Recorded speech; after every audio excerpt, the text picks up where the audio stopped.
Ô, Juliana, aproveitando que você está com a palavra aí, você que é professora, qual é a definição de corrupção, Juliana? Definição de corrupção? Eu tenho uma aqui. O ato de se corromper é aquele que foge da ética, é aquele que foge do que foi um acordo estabelecido. A pessoa se corrompe de diversas maneiras, geralmente por vaidade, quando a gente está falando sobre política, em troca de cargo, em troca de benefícios, em troca de dinheiro. Não que isso não seja natural no universo político, porque existem as barganhas. A política depende de poder, e a gente tem uma política bastante fragmentada. Nós temos 33 partidos, com parlamentares diferentes, ideologias diferentes, e o governo sempre precisa negociar poder com esses partidos. Senão não tem governabilidade. Tem uma definição aqui, corrupção é o uso ilegítimo do poder público para beneficiar um interesse particular.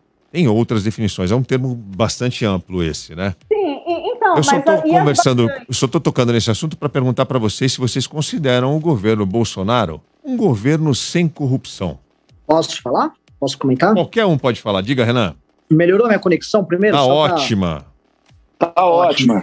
Então é o seguinte, a ideia de corrupção, antes de tudo, ela até a palavra ela é utilizada em termos, vamos dizer assim, políticos, porque ela parte da ideia de corromper, ou seja, algo perder sua função original, sua função intrínseca, e isso ser alterado, né? Então, quando você fala até assim, um arquivo foi corrompido, né? Não é que o arquivo se vendeu, esse arquivo, ele perdeu sua função original, ele está indo, vamos dizer, ele está indo outra coisa para as pessoas. O governo Bolsonaro, ele era corrupto antes mesmo de roubar, porque ele se elegeu com um conjunto de premissas baseado num movimento social, um processo político histórico que vem de 2014 para cá, né? Ele se apropriou daquilo, então logo ele entrou, ele traiu aquilo em prol de um projeto pessoal. Portanto, ele já é corrupto nesse sentido, ou seja, o que ele entregou não era aquilo que as pessoas imaginavam que ele fosse. Mesmo ele dando várias pistas ao longo do processo, ele sempre foi um mentiroso profissional.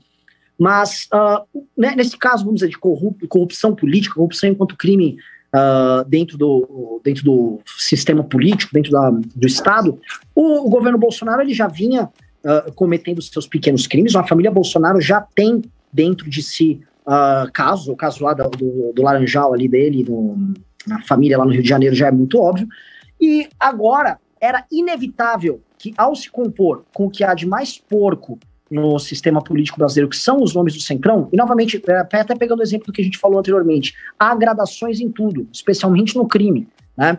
É diferente você falar, olha, o Michel Temer é igual ao Valdemar da Costa Neto. Não é igual. Ah, mas todos são corruptos. Veja só, não é igual. Né? A Dilma Rousseff, quando entregou para essas mesmas figuras, as mesmas posições, ela entregou o DENIT para o Valdemar da Costa Neto no período do governo dela.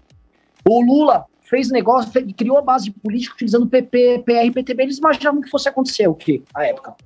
Eles imaginavam que talvez fosse da merda, e deu. Desculpa usar o palavrão aqui. O Bolsonaro, quando se linkou com essas pessoas, que como bem observou o Alexandre, já eram parceiros políticos dele, ele sabia o que ele estava fazendo.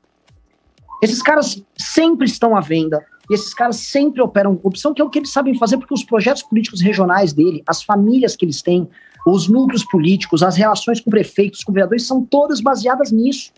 E isso é levado das micro-relações de política que eles têm nos seus municípios, ou seja, o prefeitinho que superfatura a merendinha numa cidade de 20 mil habitantes, até na relação deles com o governo federal, porque esse é o tipo de política que eles conhecem.